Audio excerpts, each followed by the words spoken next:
afternoon from the New York Stock Exchange. I'm Caroline Woods coming to you from high above the trading floor on this Thursday, November 20th.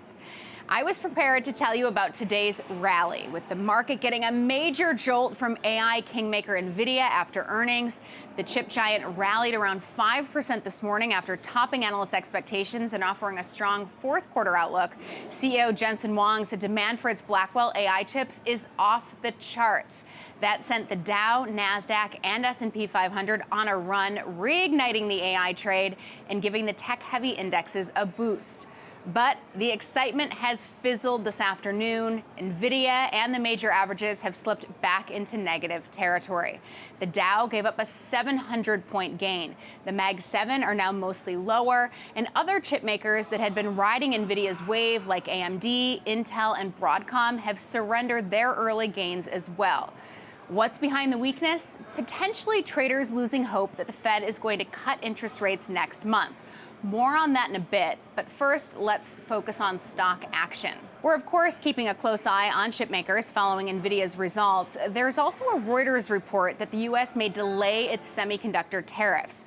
Sources say the administration is taking a more cautious approach to avoid provoking China. Now, back in August, Trump said the U.S. would impose a 100% tariffs on imported semiconductors, but exempted companies producing in the U.S. or committed to doing so.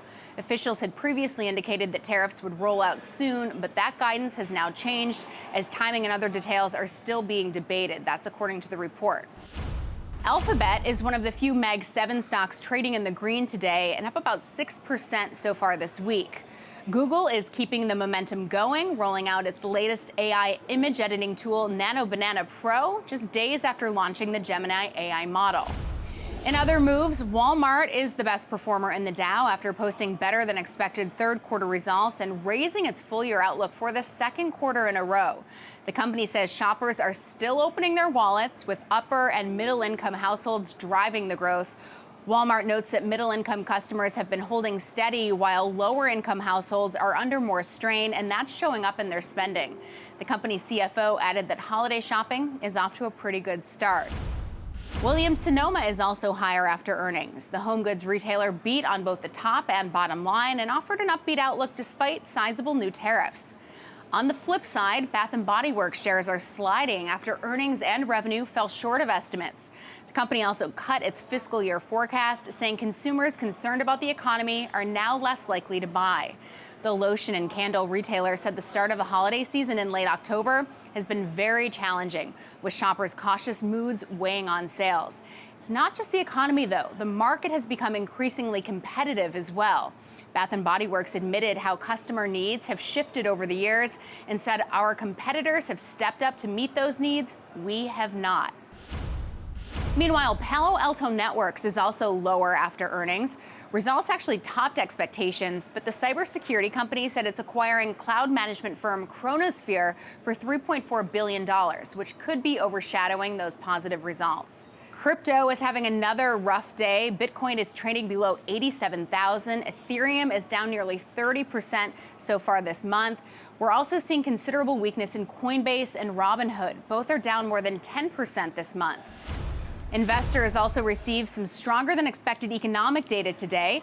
The U.S. economy added 119,000 jobs in September, according to a long-awaited BLS report, a sharp turnaround from the 4,000 jobs lost in August and far above economists' forecast of roughly 50,000 jobs. The unemployment rate, however, ticked up to 4.4%, the highest since October of 2021. Now, this is the first government jobs data since the August report released on September 5th, and will also be the last the Fed will see before its December meeting, because October and November numbers are delayed because of the government shutdown. So traders are betting the Fed will actually hold rates steady on December 9th through 10th in that meeting, and that could actually be what's weighing on investor sentiment today. Previously, they thought that we'd see another rate cut. I should note we also got some positive news from the housing front. Existing home sales, or sales of previously owned homes, rose 1.2% in October from September, helped by improved mortgage rates late this summer. On a year-over-year basis, sales were up 1.7%. But it's not all good news for buyers. Inventory dropped and home prices climbed again, marking the 28th consecutive month of annual gains. I'll see you back here tomorrow for another market check-in. I'm Caroline Woods at the NYSE.